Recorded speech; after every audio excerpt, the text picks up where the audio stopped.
সেটাই যদি সমৃদ্ধির অপমানের একমাত্র কারণ হয়, তবে মহারাজ যত শীঘ্র সম্ভব মহান আমাকে নির্বাসন কক্ষ থেকে আপনি মুক্ত করে দিন। তা যদি আমাদের সমস্যার সমাধান হয়, তা আমাদের সকলের জন্যই মঙ্গলজনক। না ঐশিকা, তা হয় না। মহান আমার নির্বাসন কক্ষে অত্যন্ত বিচলিত, আহত। আর আমি যদি এখন তাকে মুক্ত করে দিইও, তাহলে সে হয়তো আরো কোনো বড় ভুল করে বসবে, আর তা আমাদের জন্য মঙ্গলজনক হবে না। তাছাড়া মহান আমার মুক্তির পদ্ধতি রাজনৈতিকভাবে প্রচন্ড জটিল।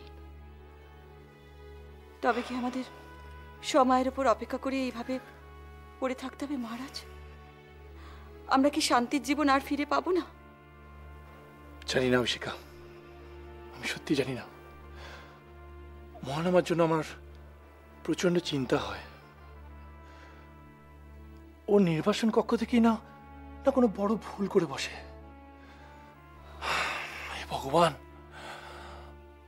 আমাদেরকে দেখো।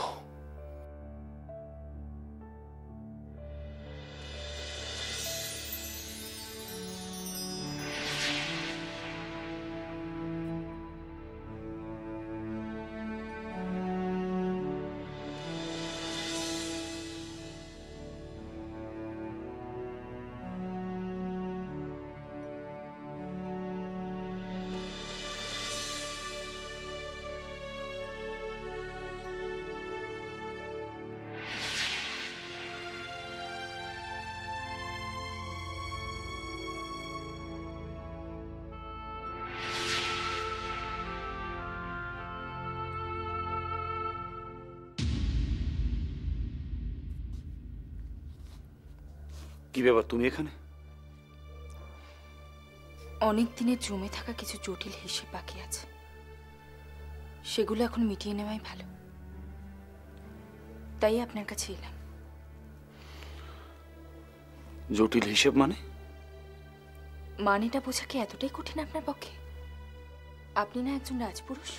তুমি বোধহয় ভুলে যাচ্ছ তুমি কার সামনে দাঁড়িয়ে কথা বলছো। আমি সিংহলের রাজকুমার মহানামা। আমি এমন একজন মানুষের সাথে কথা বলছি যার সাথে কোনো এক সময় আমার বিবাহ হয়েছিল, কিন্তু যাকে কোনোদিন সবার আড়ালে স্বামী বলে সম্বোধন করার সুযোগ হয়নি আমার। সমৃদ্ধি, নির্লজ্জের মতো তুমি কথা বলো না। তুমি এখনো আমার বিবাহিতা স্ত্রী। আমাকে তুমি এভাবে... যাক, নিশ্চিন্ত হলাম। তাহলে আপনার মনে আছে যে আমি আপনার বিবাহিতা স্ত্রী, কিন্তু একজন বিবাহিতা স্ত্রীর সামান্য অধিকারটুকু, সামান্য সম্মানটুকু আপনি কি আমাকে... শোনো সমৃদ্ধি, এই মুহূর্তে তোমার মুখ থেকে আমি এই সমস্ত কথা শুনতে চাই না। তুমি এখন যেতে পারো। চলে তো আমি যাবই, এখানে থাকার জন্য তো আমি আসিনি। কিন্তু ওই যে বললাম, কতগুলো জটিল হিসাব বাকি থেকে গেছে, সেগুলো না মিটলে তো আমি এখান থেকে যেতে পারবো না। আমার সঙ্গে আর হেয়ালি করো না সমৃদ্ধি। কি খেলা খেলতে চাইছো স্পষ্ট করে বলো তো তুমি। খেলা? কিসের খেলা? কেন খেলতে যাবো বলুন তো? আর তাছাড়া আমি একজন সামান্য নারী। এসব রাজনীতি, ষড়যন্ত্র, খেলা, এসব কি আমাকে শোভা পায়?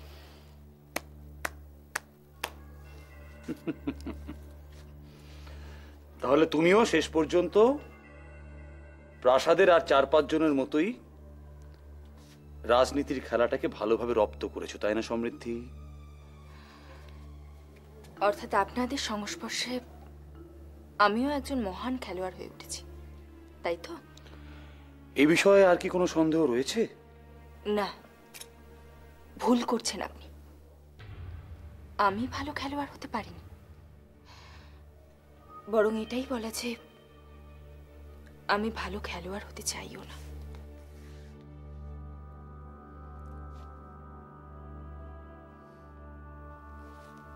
মুখে তুমি যাই বলো না কেন সমৃদ্ধি, বাস্তবে তোমার মত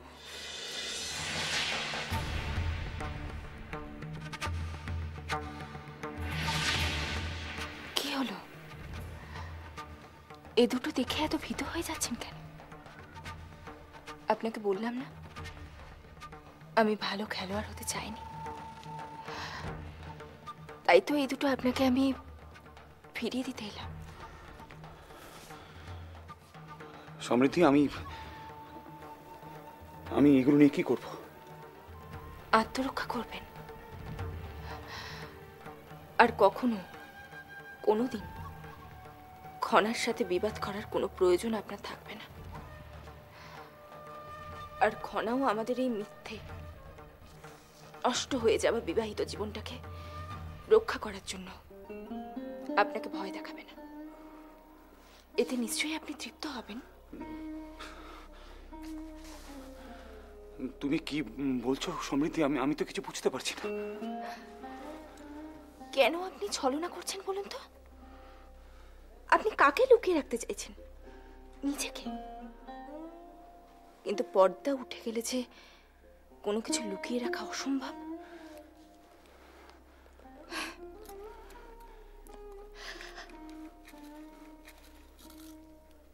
এই দুটো আপনি আপনার কাছে রেখে দিন, আর দয়া করে কোনোদিন কোনো রাজনৈতিক খেলা খেলবেন না। খনা ছোট, তাই ও ভুল করে আপনাকে ছুরিকার ভয় দেখিয়ে দ্বিতীয় বিবাহ করার থেকে বিরত করে রেখেছিল। কিন্তু এখন আপনি স্বাধীন, মুক্ত। আপনার যা ইচ্ছা আপনি তাই করতে পারেন। শুধু একটা কথা আপনি মনে রাখবেন, একজন রাজপুরুষ হিসাবে আপনাকে জয়ী করলাম আমি, আমার বদান্যতায় আপনি জিতলেন।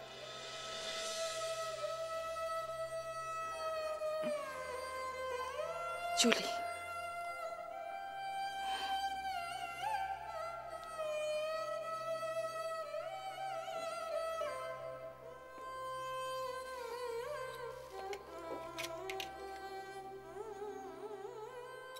একজন রাজপুরুষ হিসাবে আপনাকে জয়ী করলাম আমি,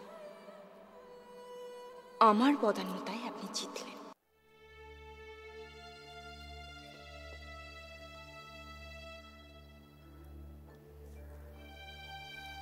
ঋদ্ধিমণি, ঋদ্ধিমণি, তুমি কি আমার উপর রেগে আছো?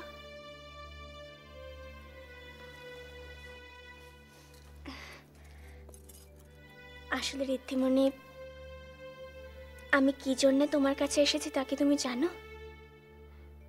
কেন?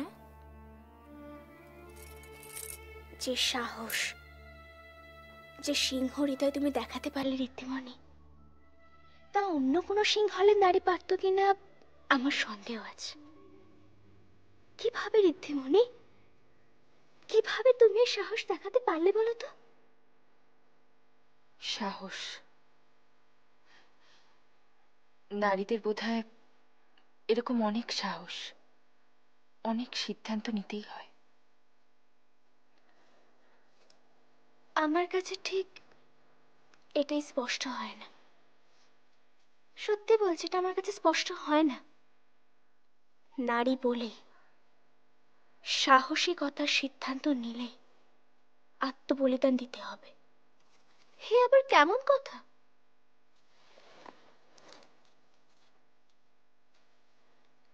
শুধু আত্মবলিদান নয় খনা,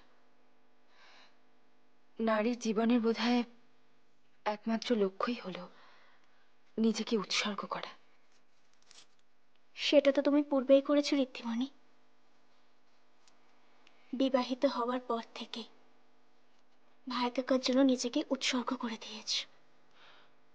কিন্তু ভাই কাকা, সে কি নিজেকে তোমার জন্য উৎসর্গ করেছে?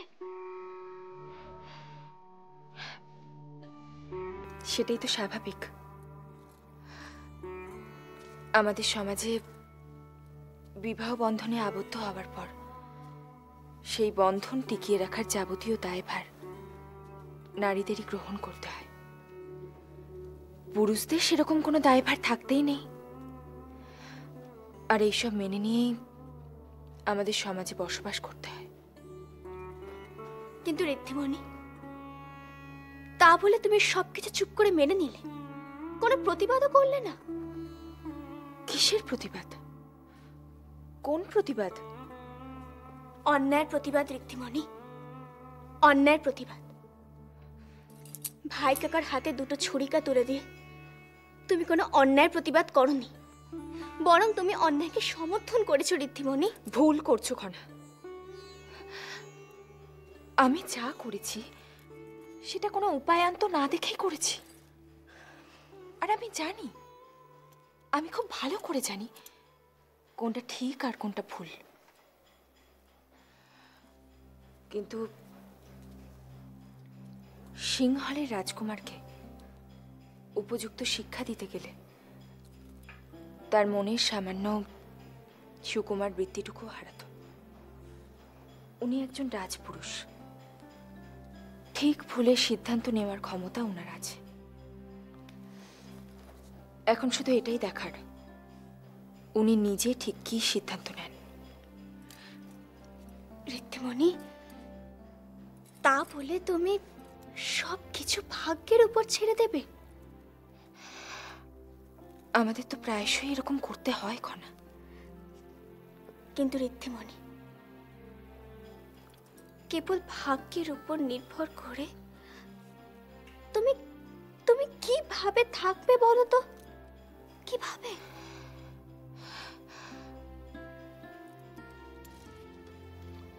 ভাগ্যের সহায়তা ছাড়া আমরা কি বা করতে পারি বলো? এটাই তো আমাদের কাছে একমাত্র উপায়, বেঁচে থাকার উপায়।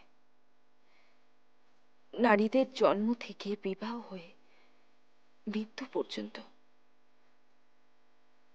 সবটাই যে বড় ভাগ্য নির্ভরশীল।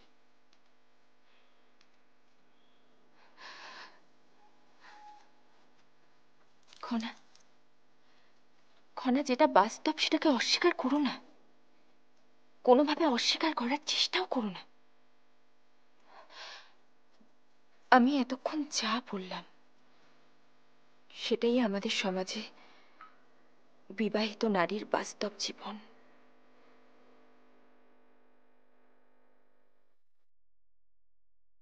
বাস্তব জীবন, এটাই সত্যি বাস্তব জীবন। বিবাহিত জীবনটা যদি এতটাই কদর্য হয়, তবে কি আমাকেও এই কদর্য রূপটার সম্মুখীন হতে হবে? না, না, না, কিছুতেই না।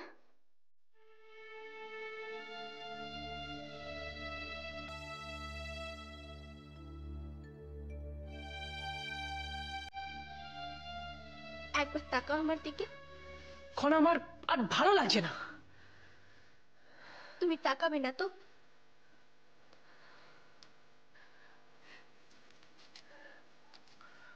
এই দেখো, দেখো,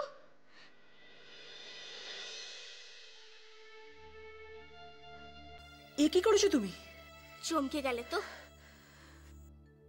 বলেছিলাম না, না এলে জীবনের শ্রেষ্ঠ সুন্দর অভিজ্ঞতা অর্জন থেকে বঞ্চিত হবে।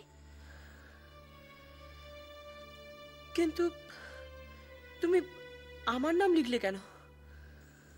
তোমার দেওয়া ক্ষতকে যদি তোমার নামের রূপ দিয়ে সারা জীবন ধরে রাখি, তাতে ক্ষতি কি মিহির?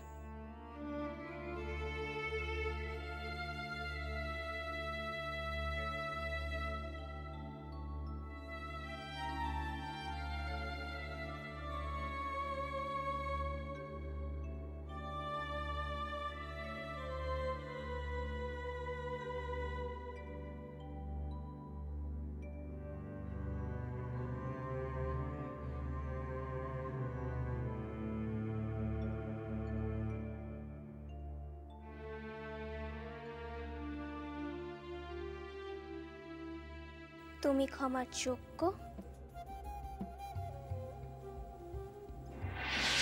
তুমি ক্ষমার যোগ্য নও।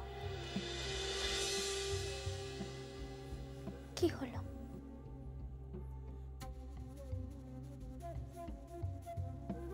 আর মাত্র 2টি পাপড়ি অবশিষ্ট রয়েছে। প্রথমটি ক্ষমার যোগ্য, আর শেষটি সব শেষ।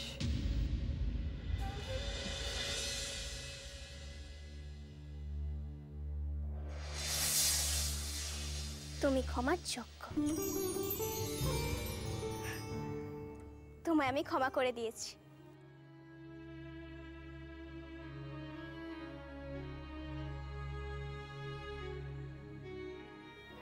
মাত্র কয়েক প্রহর খনার সাথে আমার দেখা হয়নি, কিন্তু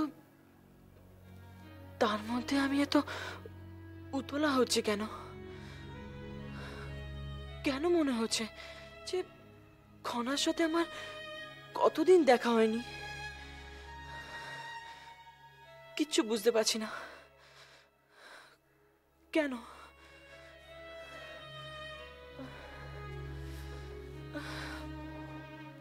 কেন মনে হচ্ছে? কেন?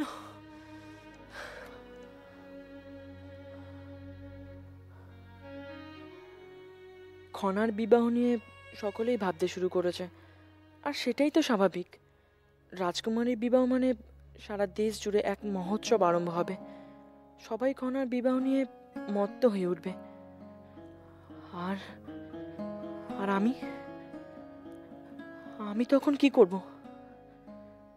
না না, আর ভাবতে যাওয়া যায় না, আর কিছুতেই ভাবতে চাই না।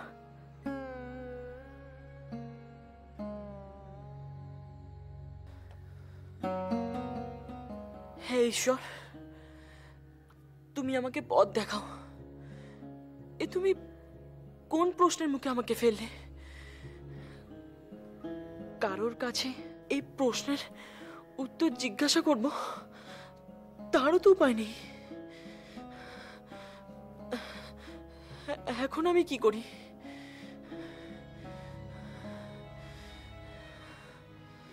কিচ্ছু বুঝতে পারছি না,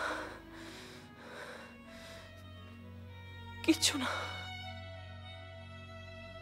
তাহলে একমাত্র পথ হলো এখন থেকে খনার সাথে সমস্ত বাক্যালাপ বন্ধ রাখতে হবে আমাকে, যাতে পরবর্তীকালে এই কথা না বলাটাই আমার অভ্যাসে পরিণত হয়। তখন হয়তো এত বিচলিত হব না, এত উত্তেজিত হব না, নিজেকে শান্ত রাখতে পারবো। কিন্তু এখন কি খনার সাথে কথা না বলে আমি কি করছো মিহির? এই দেখো তোমার জন্য কি বানিয়ে এনেছি, তোমার সবচেয়ে পছন্দের। মা, আমার খাবার কোনো ইচ্ছে নেই। খাবার ইচ্ছে নেই মানে?